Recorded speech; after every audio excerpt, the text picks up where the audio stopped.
পৃথিবীর নিয়ম বড়ই অদ্ভুত। যারা সামান্য ভালোবাসা, আদর আর যত্ন পেলেই ভালো থাকতে পারে, ঠিক তারাই সবচেয়ে বেশি অবহেলার শিকার হয়। যাদের চাহিদা খুবই নগণ্য, যারা অল্পতেই খুশি হয়, যারা কেবল ভালোবাসাতেই সুখ খোঁজে, তারাই হয় পৃথিবীতে চরম অসুখ। খেয়াল করে দেখবেন, আপনি যাকে পাশে পেলে কিংবা যার সাথে কথা বললে ভালো থাকবেন, ঠিক সেই থাকবে আপনার ধরাছোঁয়ার বাইরে।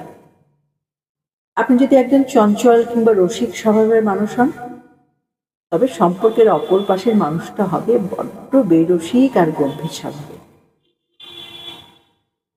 সামান্য ভালোবাসা, আদর যার চাহিদা, তার চাহিদা কখনোই পূরণ হয় না। মানসিক যন্ত্রণায় হতভম্ব হয়ে পড়ে থাকলেও কেউ খোঁজ নেয় না। পৃথিবীর এই নির্মম বাস্তবতা মানুষকে আজীবন ভোগায়। যারা কেবল ভালোবাসা চায়, তারা ভালোবাসা পায় না।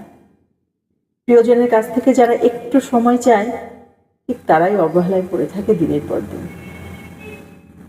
অথচ কেউ দেখে না সুন্দর হৃদয়গুলো দিনের পর দিন কতটা অবহেলা, আঘাত, যন্ত্রণা সইতে সইতে শুনশান নীরবতায় হারিয়ে যায় চোখের পলকে।